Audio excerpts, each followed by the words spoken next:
Hey everyone, Circuit Breaker Offcast here. Finally feel a little bit secure now. But anyway, you've probably noticed that the tournament season is effectively canceled this year.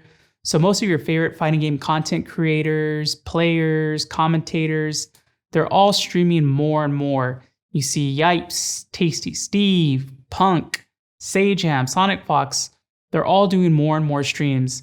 And aside from like the expected content like online tournaments, and the ranked match grind, you do kind of see one consistent thing across a lot of these streams, and that is they don't stick to streaming just fighting games for very long. So that made me wonder, what are the challenges that you have to deal with when you're streaming just fighting games?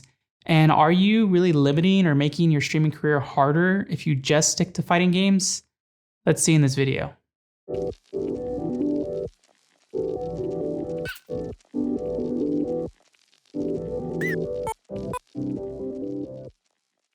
So if you think about the current fighting game streaming meta, there's really two paths you can take. And the first path is the path that, say, Team Spooky took, which is basically covering the competitive tournament aspect of fighting games. So the problem with this already is that you probably won't have any locals going on or tournaments going on right now. And the other thing is that this path is basically a straight path to financial ruin. You really need some kind of strong financial backing, because you'll need to buy the equipment and you'll need to have the production savvy to even make a mark, because the bar is already set so high. I can speak from personal experience. I got in about like 10K of debt just trying to make my way into fighting game streaming. And the only reason that I had a bit of success was because I was in the right place, SoCal, and I met the right people. Now, if you still want to continue on this and cover the competitive aspect, I highly recommend just starting running some online tournaments and trying to broadcast those. So the other path is becoming a solo fighting game streamer or a streaming personality. And two of the biggest personalities on Twitch is Eris and Maximilian. So if your Twitch acting game is right, it can really pay off if you stream not just fighting games, but actually diversify your content. So let's try and be a bit scientific about this and look at the stats of these two streamers. So first with Eris, like obviously there's a lot of time spent streaming Tekken, and that's probably where a lot of his audience came from.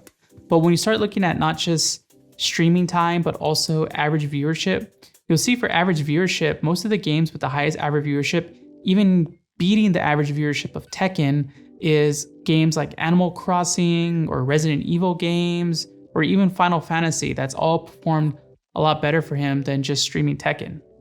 So you also see a similar story with Maximilian. Now, obviously he gets really great viewership with fighting games, and he streams a lot of fighting games, but the highest peaks have come when he streamed games that appeal to a broader audience. Now, saying doing content for a broader audience gets you a bigger audience isn't rocket science. It's pretty well known. But the thing is, if you think about fighting games, lots of these games like Street Fighter, Tekken, Mortal Kombat, these have been around for years and they've sold millions and millions of copies. So there's a huge broad audience there. So what is it about fighting games and streaming fighting game content that doesn't engage that audience or doesn't keep them there as big as other genres?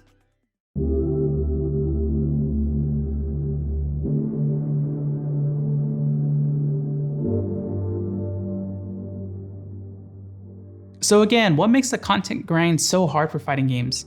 Well, this is just a hypothesis, but if we think about the nature of what creates engaging content and how this applies to fighting games, I think we can come up with an answer. So what is engaging content is a really huge, broad topic for just one video, but if we can think about just one simple aspect, and that is storytelling. We're really engaged by stories. When something is telling a good story, you want to sit there and listen. So what is storytelling in games? So games are probably like one of the greatest storytelling mediums. And of course, there's the single player story mode content. I mean, this is probably why Mortal Kombat does so well in the first week in terms of stream numbers, because everyone's playing the story mode and going through it. But when it comes to multiplayer games, certain multiplayer games have more advantages over the others when it comes to storytelling in the matches. If you think of MOBAs and battle royales and card games. So, in a MOBA, you might have to carry your team. In a battle royale game, maybe you decide to hot drop. And in a card game, maybe you have an amazing comeback, top decking because, heart of the cards, right? So fighting games, especially online play, faces a lot of challenges when it comes to storytelling. So first, you have to be decent at the game. Like, no one wants to watch bad fighting game players just looks really lame with just simple moves going out or just things looking super random. And then people need to be at the same skill level, because different skill levels are going to have really fast matches, and matches are already fast as they are, which goes into another thing, which is the stigma that online matches don't really matter because of bad netcode. And then even if you do have a good match, right? Although fighting games are fairly simple to understand, like who's winning and who's losing, the nuances are really hard. You need to really explain those to people. Like, people are going to be like, what is spacing? Why are these people using the same button over and over again? Why don't they use other ones? And what's an option select? You said it was an option select, but I didn't see anything happen. So the stars really need to align perfectly to create entertaining fighting game content. So if you're going to be focusing on streaming online matches, you're going to need opponents that are going to be of equal skill level. You're going to need good netcode, and you're probably going to need to be funny too. Now, there's another subsection of content that's arising in the FGC, and this is kind of like analysis content, right? So this is doing podcasts or interviews or talking about different things, basically a lot of the stuff that I do, right?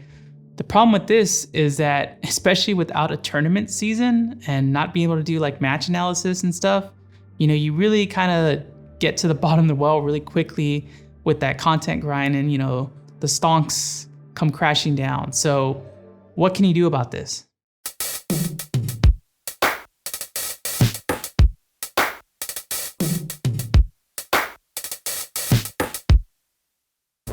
So I know this whole video seems like don't waste your time starting a fighting game stream, but I don't want to be negative. I just think that you need to take what hasn't worked in the past for other people and learn from it and improve on it.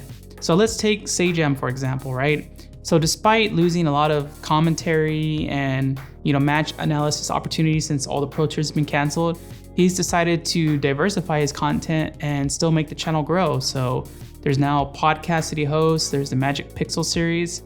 So what other types of content can you do for fighting games? What are some other ideas that you can try, and maybe some untapped markets aside from online tournaments or ranked matches? So I feel like there's a lot of opportunities with like retro games. Like, why isn't there a Fightcade World Championship? Or take a cue from video essays and do deep dives into the lore of fighting games. Like, maybe if you look through the history, it's actually Heihachi who is Jin's father. Or if you really want to do ranked matches, then you need to build like a storyline around them. Maybe have crew battles, right? Like, say, here's my school, we're going to challenge this other school. It's going to be a 5v5 online battle. Or we're going to have show matches. Like, there's been so many people who have done like fight nights that are like exhibition matches.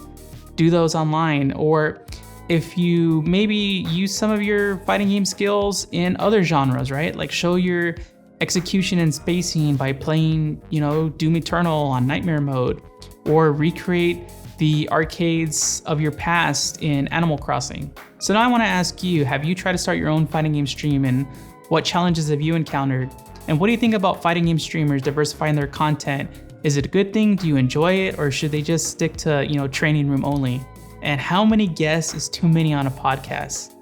Anyway, can't wait to see what you say in the comments. Make sure to give a like if this video was interesting. Make sure to subscribe, because I'm going to take some of my own advice and maybe broaden the horizons of this channel a bit. I mean, I'm sure you see I do tech and fighting game stuff, because you can only look at stats for so long, especially when you're on like a lockdown. Anyway, thanks for watching. Catch you next time.